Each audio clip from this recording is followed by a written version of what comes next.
মাঘ বিহুৰ সকলোকে আন্তৰিক শুভেচ্ছা আৰু অভিনন্দন জনাই আজিৰ ভিডিঅ'টি মুকলি কৰিবলৈ লৈছোঁ। এয়া আপোনালোকে দেখি আছে মেঘালয় সীমান্তৱৰ্তীত গাতে লাগি থকা চোৱাৰমাৰী গাঁৱৰ মিজি ঘৰ জ্বলোৱাৰ এটি দৃশ্যাংশ। এয়া আপোনালোকে দেখি আছে সকলোৱে ল'ৰা ছোৱালীবোৰে ফূৰ্তি তামাচা কৰি মিজি ঘৰ জ্বলাই দিছে। অৰ্থাৎ মাঘ বিহুৰ আগদিনাখন উৰুকা হিচাপে মনা হয়। এইদিনাখন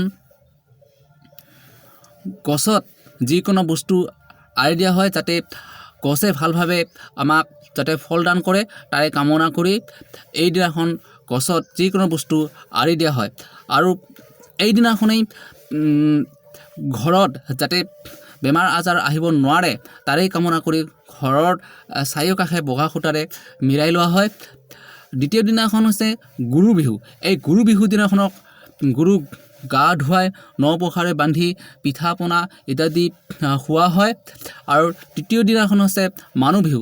এই মানুহ বিহু দিনাখন সকলোৱে ডেকা গাভৰু মিলি সকলোৱে ভোজ ভাত খায় আৰু বেলেগ বেলেগ ঠাইত বেলেগ বেলেগ খেল দিয়া হয়।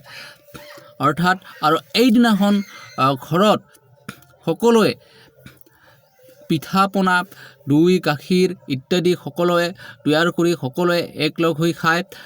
এইদিনাখন কৃষকসকলৰ অভাৱ অনাটন গুচে, কাৰণ এইদিনাখন মাঘ মাহত অৰ্থাৎ পথাৰৰ পৰা আমাৰ খেতিবোৰ ঘৰত লৈ আহে।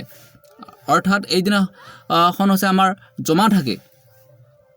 সেয়েহে আমাৰ টকা পইচা ধন ইত্যাদি অভাৱ অনাটন নহয়। সেইকাৰণে আমি ইয়াক মাঘ বিহুক অথবা ভোগালী বিহু বুলি উদযাপন কৰি ইয়াক ভোগালী বিহু নাম দিয়া হৈছে।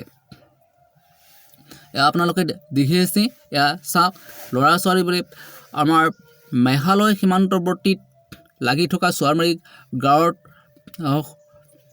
এয়া মেজি ঘৰ জ্বলোৱাৰ দৃশ্যাংশ। এয়া সৰু সৰু ল'ৰা ছোৱালীবোৰে উল্লাস মাৰহেৰে বিহুৰ আগদিনাখন উৰুকাৰ মেজি ঘৰ জ্বলাই দি আছে। এয়া চাওক আৰু কাষতে আছে আমাৰ মানুহ অথবা মানুহৰ মেজি ঘৰ। অৰ্থাৎ এইদিনাখন আমি মানুহ বিহু হিচাপে পালন কৰিম। এয়া আপোনালোকে দেখি আছে, এয়া চাওক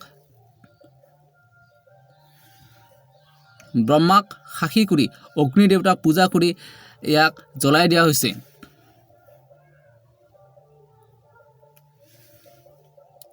এয়া চাওক মেঘালয়ত ৰাভাসকলেও অসমীয়াৰ দৰে দহমাহী পালন কৰি আহিছে। এয়া মেঘালয় উত্তৰ গাৰো পাহাৰ চোৱাৰমাৰীৰ দৃশ্যাংশ।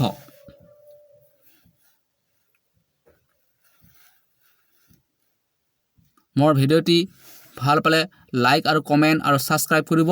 সকলোকে আন্তৰিক আৰু শুভেচ্ছা জনাই আজিৰ ভিডিঅ'টি ইমানতে সামৰণি মাৰিছোঁ। জয় হিন্দ।